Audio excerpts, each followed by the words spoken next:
another episode of Sunny Side Up, where we bring you stories of people who are lighting up the world. One idea, one act of courage, one spark of change at a time. Today, we are diving into the story of a young woman who chose not comfort but purpose. Not a corner office, but a classroom filled with unheard voices of children. Meet Richa Gupta, a social entrepreneur who is one of the powerful minds behind the Labhya Foundation. Richa's journey began with the realization that millions of children in India, especially from lower income backgrounds, walk into the school every day, but not always with hope. They carry burden, trauma, and questions far bigger than their age. And in these classrooms, academic learning alone was not enough. Richa saw what these children truly needed was social emotional learning, an ability to understand themselves, navigate their emotions, and build resilience in the face of the harsh realities of life. With that vision, Richa co founded Labhya Foundation. Today, Labhya Foundation is enabling over 2.4 billion children across India access to daily social emotional learning. They have partnered with state governments, have embedded SEL, social emotional learning, in government school curriculums, and are shaping how India nurtures emotionally strong, mentally healthy young citizens. And what is remarkable that she did not wait to have it all figured out, but शुरुआत कर दी with clarity, with empathy, and with the stubborn belief that the children from the most vulnerable part of the society need tools to thrive and not just survive. In our conversation, Richa spoke about the emotional weight of this work, the resistance, the moments of self doubt. Yet, every small breakthrough, every smiling child, and a small shift in a school makes it all worth it. So, here's to Richa Gupta, a change maker, a listener, a builder of hearts. And here's to you, my audience, for being part of this journey on Sunny Side Up. Well, thank you so much, firstly, Smita, for having me and for getting me on Sunny Side Up. I'm truly grateful to be in conversation.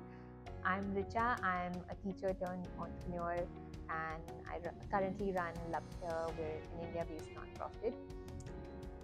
My journey of who I am today starts when I was a child. I am an only child. I grew up with my parents who had me quite late in life. And so growing up, I was as much of a caregiver as I was a care receiver. And that made me intuitive, it made me caring, and I think it made me very, very introverted. So I grew up pretty much in my own head and maximum with my books. So that was really interesting for me growing up. I had one friend in fifth grade, and she has remained my friend till date. So that should tell you who I am. So, you just heard Richa, a soft spoken, introspective girl with just one close friend and has lived a fairly sheltered life with her books. But what happens in her journey next is anything but ordinary. So I was pretty much an introvert and still am in many ways, but things changed for me when I came to college. I was about 16 years old, and I decided that I had all this newfound freedom of education, and higher education is much more flexible. And I went to college in Delhi. Um, and so I figured that I wanted to learn. I wanted to do something outside the classroom because I don't think I was able to reach my full potential by being in the classroom for so many years in the formal education system. So I started just applying to places. I started figuring out what my strengths could be, what I could do, and ultimately ended up working for a really small grassroots nonprofit that at that time worked with children in a refugee community. And I thought, I was so uh, arrogant and also a little bit delusional, because I remember walking into the refugee camp and thinking, oh, all these problems exist here, whether it's sewage or education or sanitation, and all of these I will be able to solve all of them, right? But the moment I walked in, the moment I spoke with the elders, with the kids in the community, I realized how systemic and intertwined these problems were. And actually, that made me feel like I had so much more to learn in life around the world. And more importantly, that was my first touch point as a 16-year-old with children. And I realized I'm not an introvert with children. I'm actually good with them. And I loved working with them. So that's how it all began. So I ended up finding my purpose in kids, in teaching them and being with them and learning from them. And quickly realized that there is a big aspiration across India for kids to go to school. And we do genuinely believe, and I do too, that going to school can change a child's life trajectory. It can help them move out of poverty if they're experiencing poverty. It can help them change their life realities if they're living through adversity. And so I've decided, okay, let's start working in schools to see how we can best, serve our children. So I ended up working in public schools and quickly realized that school is great. It's a great safe space for children to be in. But is school helping children who come from adverse realities? That was a very far-fetched conversation. And I saw that kids are getting into school, into classrooms with all this baggage of adversity, of witnessing violence or experiencing violence or trauma or even abuse. And when they are in the classroom, they are just too stressed to learn. It's almost like I ask you, Sunita, to write a paragraph about yourself, and then I light the room on fire. You won't be able to focus on your paragraph. You will be worried about survival, right? And that's pretty much how many of our children go through. And that's what I decided to kind of think about and research more on. A turning point for me was in this journey of teaching children, thinking about education, thinking about the purpose of education. I unfortunately lost two of my students. One was to community violence, and another one was to a disease that I had recovered from when I was a child. And both of these kids were girls, both of them were 12 and 13. And when I saw how it all played out, it really made me angry. I went into the classrooms. I saw how the rest of my children are dealing with it, their parents, the community. And in an age where children should only be worried about homework or who to play with or who to fight with, they are now having to process this huge loss that they will never be able to see this friend of theirs ever in life. And there was no space for us to do that. I didn't have the skills to do that as a teacher. And that really made me question my own purpose. That made me question the purpose of education. And it pushed me to think more deeply about what was needed for kids more systemically. So I actually applied for a program. This was a nonprofit that used to run a very unique program and continues to do that. Every few months, they would select a diverse group of people who they would then take to a remote village in India, and then we would, be technology free and wallet free, and we had to figure out how to stay there for about a week. We also had the opportunity to participate in sessions around leadership and service before self and many other really grounding community work and grounding leadership development work. That's where I actually met my co-founders, Vedant and Malika. They both were coming from very, very different backgrounds, but we all kind of aligned on the same question, which is what is the purpose of education? So my co-founder Vedant was at the time working at a startup. He was doing really well for himself, but because of his own childhood experiences, he kept on questioning what education should look like for children. My co-founder Malika had a very successful corporate career, and she's a chartered accountant. She had cleared all of her exams and she was top of the game. but yet she didn't feel like she really belonged to where she had been. And that really made her question what her purpose was. So we all really came together at the right place at the right time, almost like meant to be. And we became very good friends at first and then co-founders second. But it's during this time and after this time that we actually figured that maybe we should do something about this. That's where Labhya was born. So we just heard how Richa found her co-founders during a program in a remote village in India.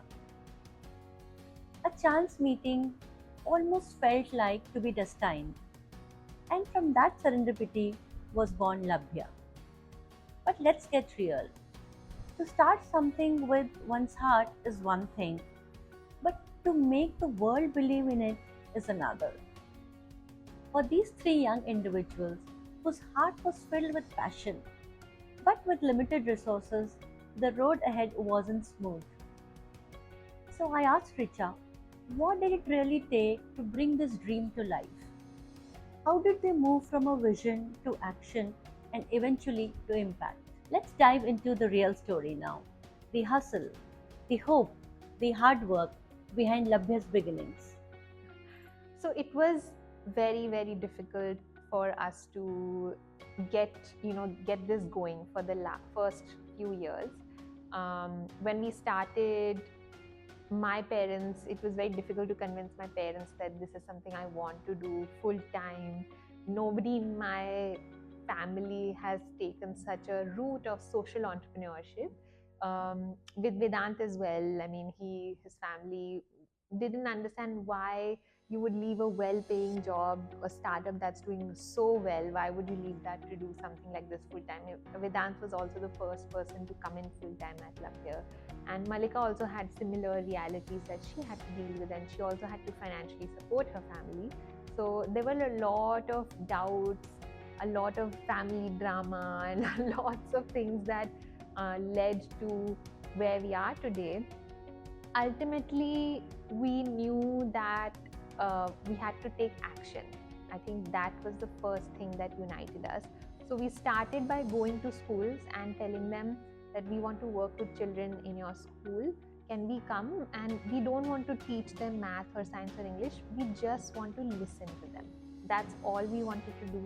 We just wanted to sit in a circle with a small group of children and understand how they are thinking about respect or discipline, how they look at values, how do they look at their own well-being. And we wanted to understand where children are coming from. And you won't believe this, we got rejected to do just this by 80 schools. So almost 80 schools told us no, or they told us you can come, but you teach them something, right? It's always a transaction. So then we actually had one person who took a bet on us for the very first time. His name is Mr. Sanjay Drabu. He runs a school called Om Foundation School. And he said, okay, come, let's do something. Come on every Saturday and I would love to see what you're doing.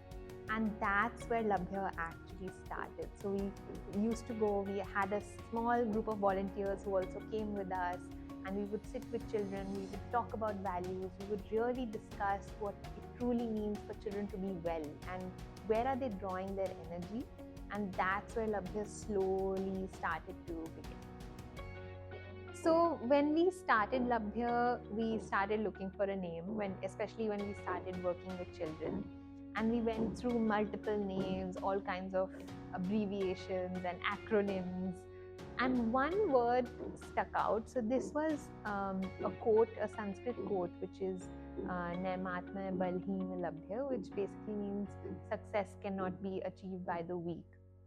But actually the word Labhya means within reach in Sanskrit. And when we started talking to children, the first thing that we realized was that slowly the world is able to convince children somehow that where they come from will define where they will get to in life, right? And it makes a limited mindset in children right from the get-go. And we wanted children to feel like, no, change is within reach. We want them to truly believe that. And so within reach really spoke to us, and hence Labhya came into being, and that became the name. And our tagline at that time was change is within reach. to really exemplify what we wanted children to know about themselves. So Labhya is an India-based education nonprofit. We partner with Indian state governments to help them embed and institutionalize well-being programs and social and emotional learning programs for children in government schools, in public schools. Usually that takes the form of a daily well-being class that our school teachers implement every day in the classroom. We support the government in the back end to make sure that this is happening and support them in any way possible. We currently work in 3 state governments across 22,000 public schools with about 2.4 million children.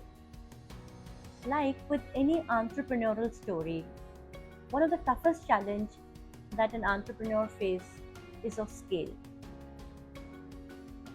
Richa and her co-founders had managed to bring their dream to life. Labhya was real and it was working. But few years in, and they face the truth like all entrepreneurs know it well, and that passion is not enough when you want to scale. They needed more hands, more hearts, and a strong community to walk alongside them.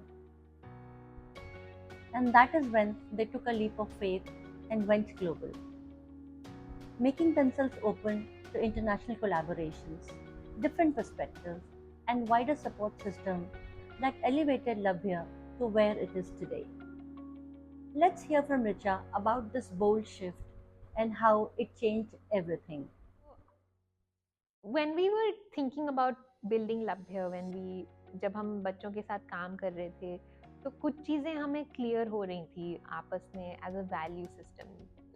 First was that we wanted to work at scale. We wanted to make sure कि हम जो भी काम करें, specially अगर हम बच्चों की वेलबींग पे काम करेंगे, तो एक जेनरेशनल इम्पैक्ट होना चाहिए. सिर्फ कुछ स्कूलों में या कुछ डिस्ट्रिक्ट्स में काम करें कि शायद वो जेनरेशनल इम्पैक्ट ना आए. और हम चाहते थे कि हम स्केल पे काम करें, हम उससे बहुत एक्साइट होते थे. दूसरी चीज़ जो हमें क्लियर थी वो ये थी कि हम हमेशा जिन बच्चों को सबसे ज़्यादा नीड है उनके साथ काम करेंगे. और उसके बाद भी बहुत साल तक हमें अपॉर्चुनिटीज़ मिली कि हम प्राइवेट स्कूल्स में काम करें या फिर एलीट स्कूल्स में काम करें. बट हमें सिर्फ ये लगता रहा कि जो बच्चों को सबसे ज़्यादा ज़रूरत है, आई थिंक हमें उनके साथ काम करना चाहिए. तो ये दोनों चीज़ें काफ़ी क्लियर थी, हमारे 2 वैल्यू सिस्टम्स थे.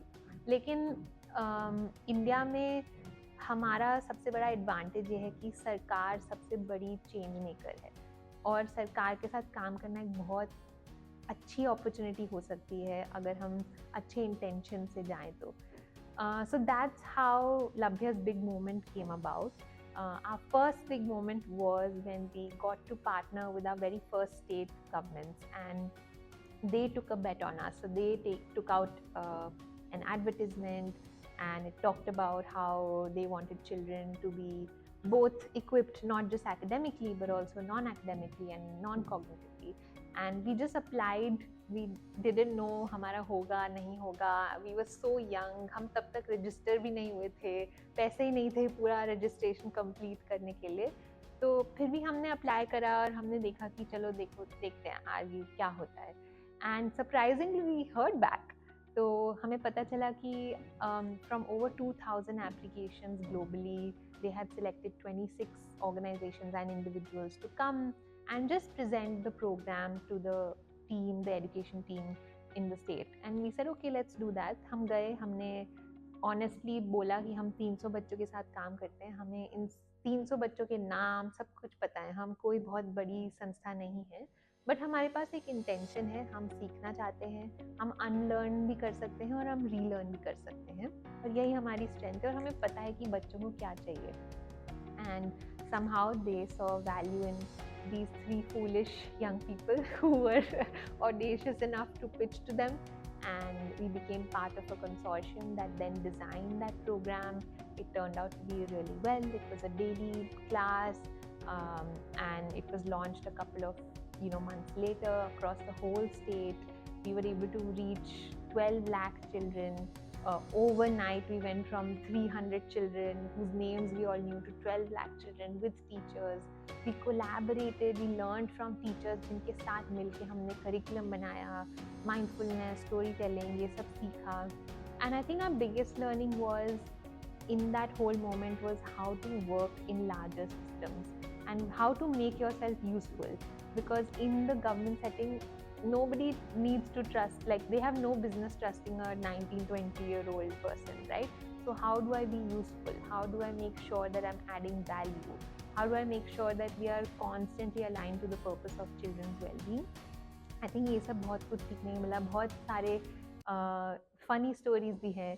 जैसे हमने शुरू में हमें समझ आया कि अच्छा कोई हमें ट्रस्ट नहीं कर रहा है, फॉर गुड रीज़न. नहीं करना चाहिए किसी को हमने ऐसे कुछ बहुत महान काम नहीं किए थे, लेकिन हम प्लग पॉइंट के साथ में बैठ जाते थे एक्सटेंशन कॉर्ड लगा के, ताकि कोई आएगा अपना फ़ोन चार्ज करेंगे तो हम थोड़ी सी बात कर पाएंगे.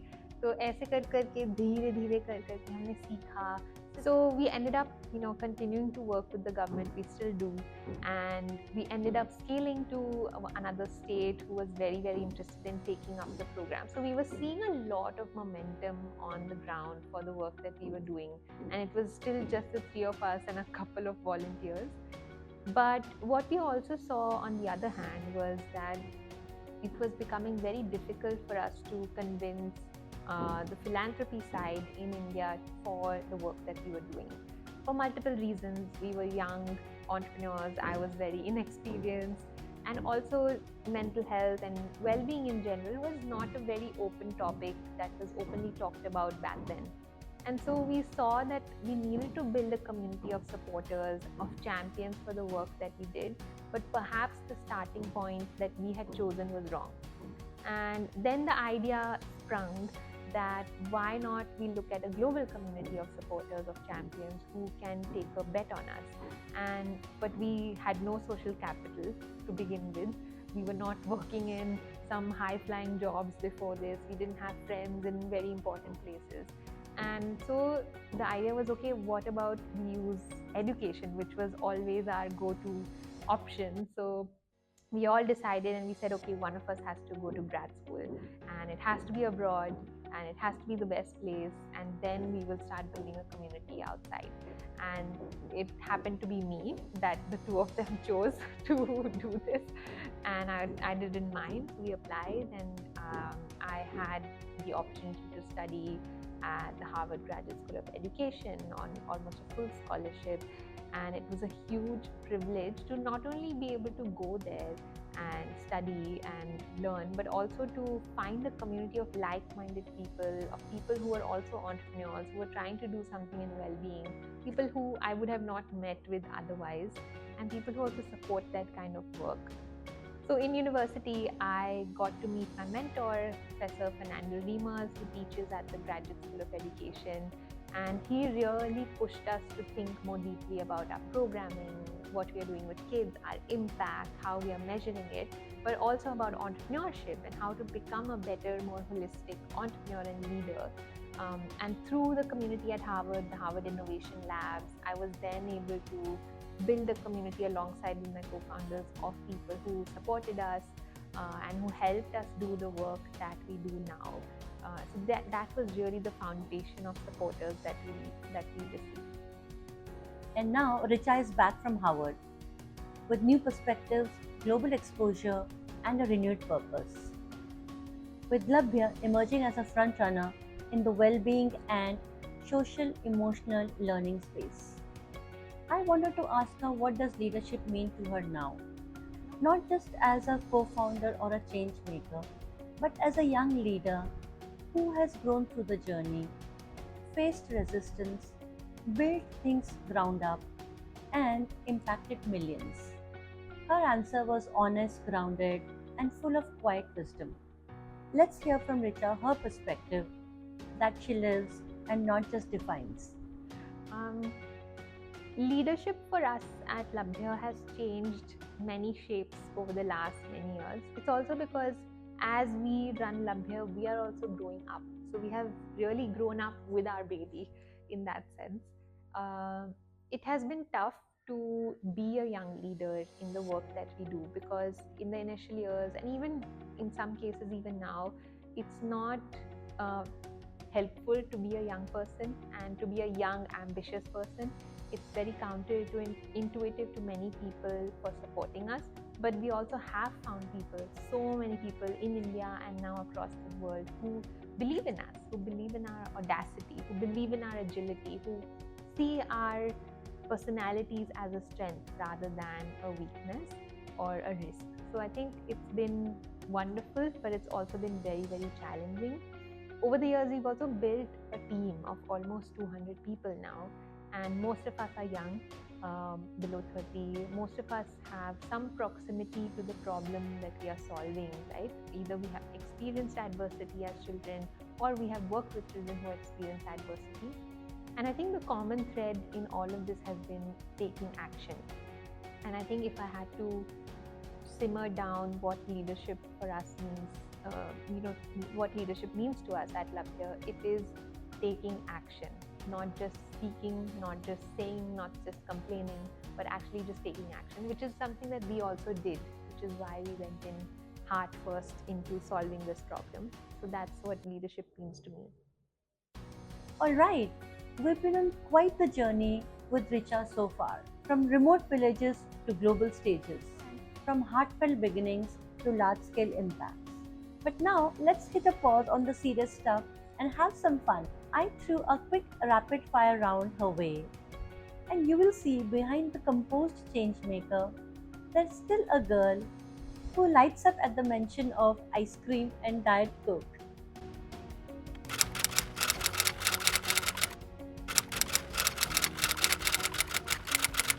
My favorite city is Agartala, Tripura.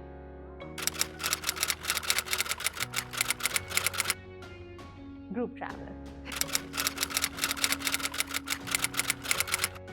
Diet Coke.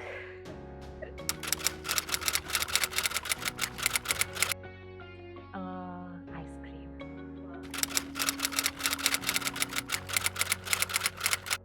Night owl. Intuition followed by logic.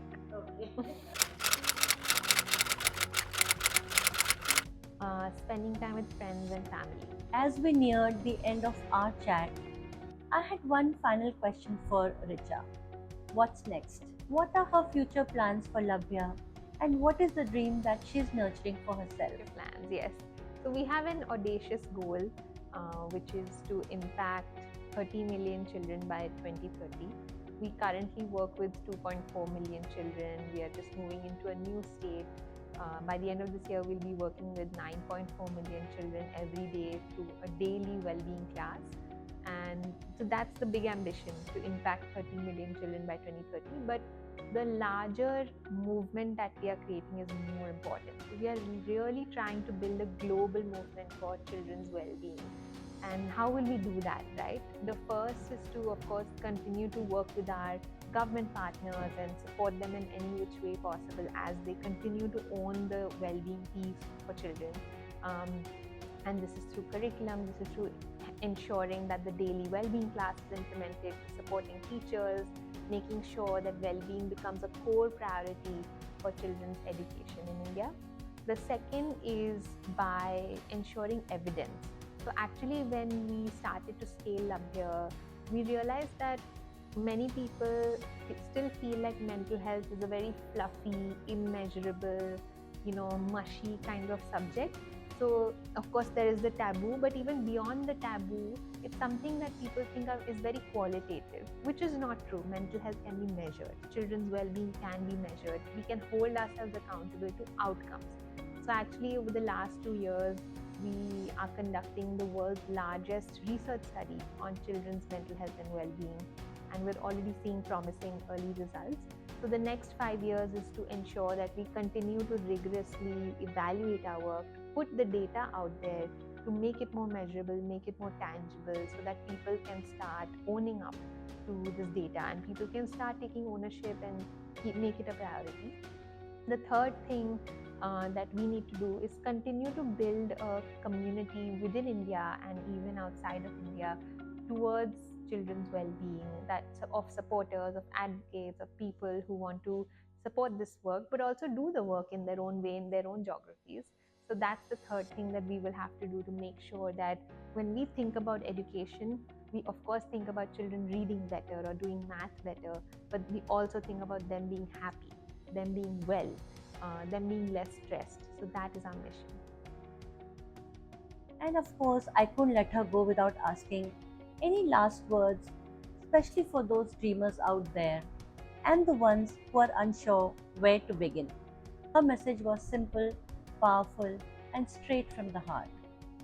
Um, I think I would love to leave the whoever's watching here with a question, which is, what do you think is the purpose of education, and how can you change the way we were taught and we thought about education in a way that our children are more prepared for the world that is coming, that the world that they're going to have to face. And we are happy to answer that question with you. And if you have any interest in children's well-being and mental health and want to become a champion, please reach out to us. We would love to collaborate with you. And lastly, thank you so much to Sunita and Sunny Side Up. This was such an energizing conversation, and I definitely think we will continue this and we will meet every 5 years. What a journey this has been. From a quiet girl with just one friend to a bold, compassionate leader impacting millions of children across the country. Through every part of our journey, Richa reminded us that you don't have to be the loudest to lead. The real change doesn't always happen with grand gestures, but with quiet empathy, courage, and showing up day after day for a cause bigger than yourself. Thank you for watching this episode of Sunny Side Up. If Richa's story moved you, then share it with someone who needs a dose of purpose and possibility. Don't forget to comment, like, or subscribe because we've got more stories coming your way. Until next time, stay kind, stay curious, and look up at Sunny Side Up.